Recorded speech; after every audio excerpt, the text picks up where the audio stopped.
When a major earthquake hits Japan, the government activates its disaster response plan.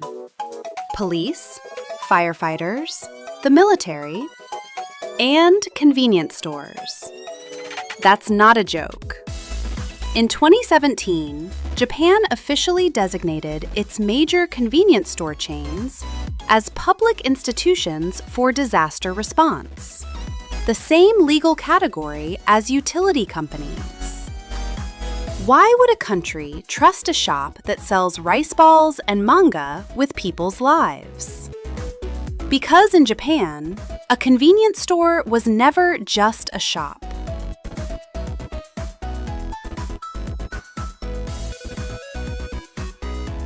Japan has more than 50,000 convenience stores. Konbini, as everyone calls them. That's roughly one for every 2,000 people.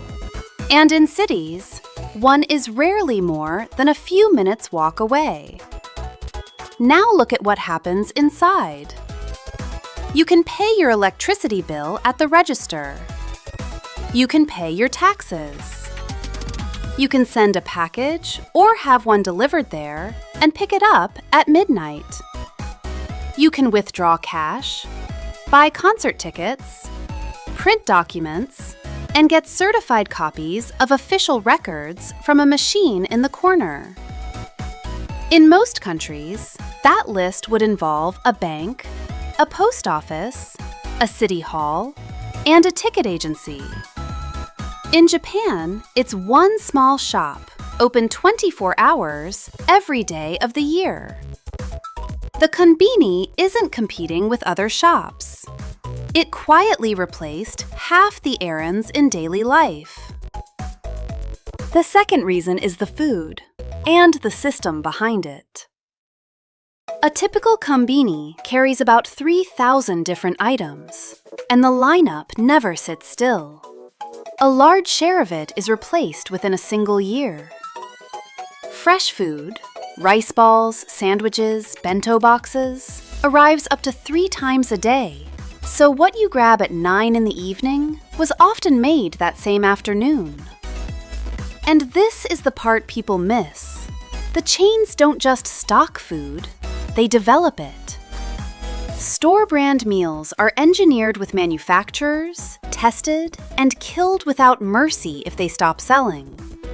That's why a 150 yen rice ball from a chain store can genuinely taste good. It isn't luck. It's a product that survived one of the most demanding food markets in the world. Reason 3 is invisible. Data. Every purchase at the register feeds a system that tracks what sold, at what time, in what weather. Ordering isn't done by a distant headquarters. Each store adjusts its own order, item by item, using tomorrow's forecast. Hot day coming? More cold noodles, more ice. A festival nearby? More fried chicken and drinks. This method even has a name, Tanpin Kanri, single item management. And famously, everyone participates. Part-time staff, including students, are asked to form a hypothesis, place a bet, and check the result the next day. A konbini looks like a small shop. It behaves like a laboratory that runs an experiment every single day. But here's the deeper question.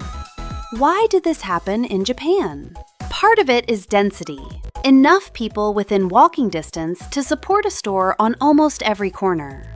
Part of it is an aging society, where a shop 2 minutes away isn't convenience, it's a lifeline. And part of it is trust. A system where you can pay your taxes at a corner shop only works when everyone, the government, the chains, the customers, trusts the network to get it right, down to the yen. That's also why the disaster designation makes sense. When the ground shakes, the konbini network becomes a grid of small supply bases that already knows how to move food and water to every corner of the country.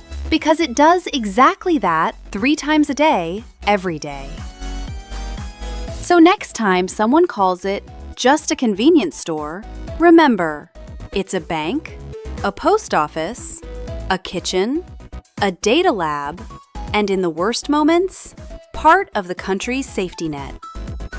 Next episode, why Japan has millions of vending machines and why nobody breaks them. If you're curious about Japan, 気になる, as we say, subscribe and come along.